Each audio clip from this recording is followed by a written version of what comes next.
If you enjoy this type of pattern, please tap that thumbs up and subscribe to our channel. You know, I'm just dreaming about yarn. I'm always thinking about yarn. It's my thing. So how on earth are the colors actually dyed for a thing like Caron Cakes? It's really a fascinating process. And today I'll share a little bit of secrets with you about how this is actually made. So let's go back to old school thinking. Remember when the bank tellers, and maybe your bank still does it, where they had the felted pad, they would take their stamp, and those who bang the loudest on the back of the check wins. Like bang, bang, bang, you know.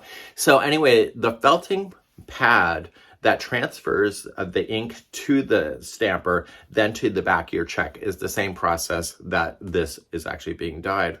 I know. So we have some old school thinking applied to the way that yarn is actually dyed.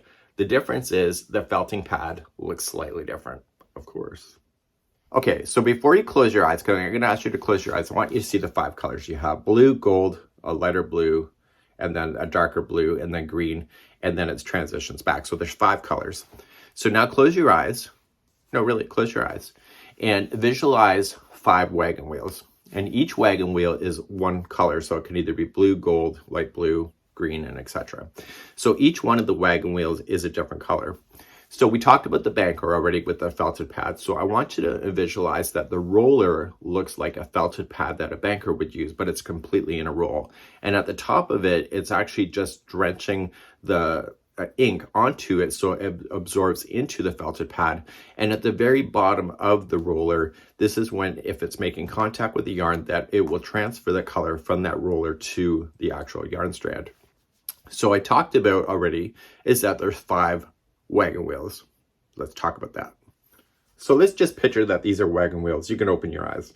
So there's 5 of these in a row. So just visualize that they're just a machine wheel.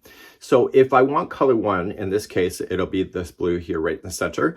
If I want that, and the first roller is blue, as it's moving along, the first roller will be down and will actually be putting the blue onto the yarn strand itself. And these will all be rotating at a quick speed.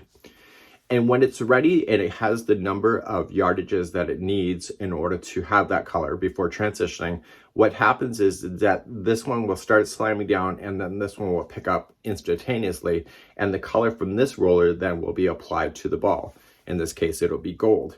And so what happens is that all 5 of the rollers are a different color. And throughout the whole sequence, these are moving up and down as they are going through. So once this color is then done, the next roller will then change positions. This will move back up, the next roller is back down, and those are the 5 wagon wheels that literally are applying the color. So there's more to this than just that itself. You got to think about the processing and things that you may see in a yarn ball that you may have never considered why it's there. So in the world of yarn manufacturing, if a machine is working too slowly, the demand for our yarn cannot keep up with North America to fill in all the stores. So if the machine is rotating at too slow of a speed, by the time that somebody's 8-hour shift is done, that machine will not have produced enough yarn in order to fill our appetites here in North America. I know, that's a first world problem. The other thing is that if the machine is going too quickly, then the process to get it to look like this can be compromised because the yarn not only has to go through the dyeing process when it comes through, but before it's transferred from an industrial cone to the dyeing process, and between the time that it gets to the next industrial cone, the whole color has to be able to set and dry, because once it's wrapped to the industrial cone, if it's still wet, then the colors will then bleed on top of each other and will not be looking like this. So there's a science on the speed of which the yarn is being dyed to the time that it's being dried before it gets to the industrial cone on the other side. From that industrial cone then, it's then going to be made into yarn, which then looks like this. So the whole process behind the scenes is moving from industrial cone to the dyeing back to an industrial cone. And then when it's ready to be balled up, then it's moved to another machine and then put into a ball format and packaged, and then it's on its way to you.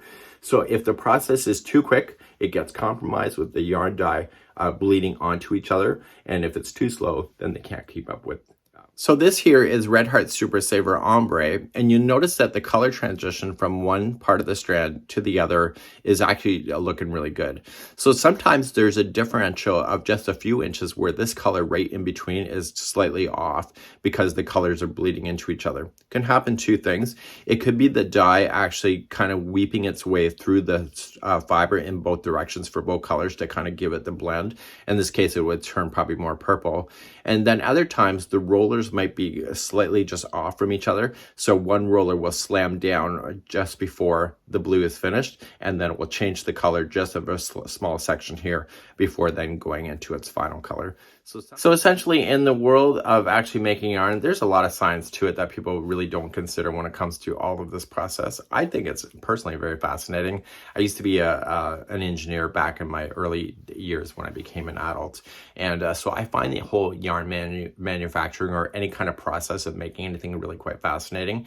And so I figured, you know, why not share this little lesson with you, because it's really neat. And once you understand on how things are made, a lot of us have more acceptance for how things are the way they are.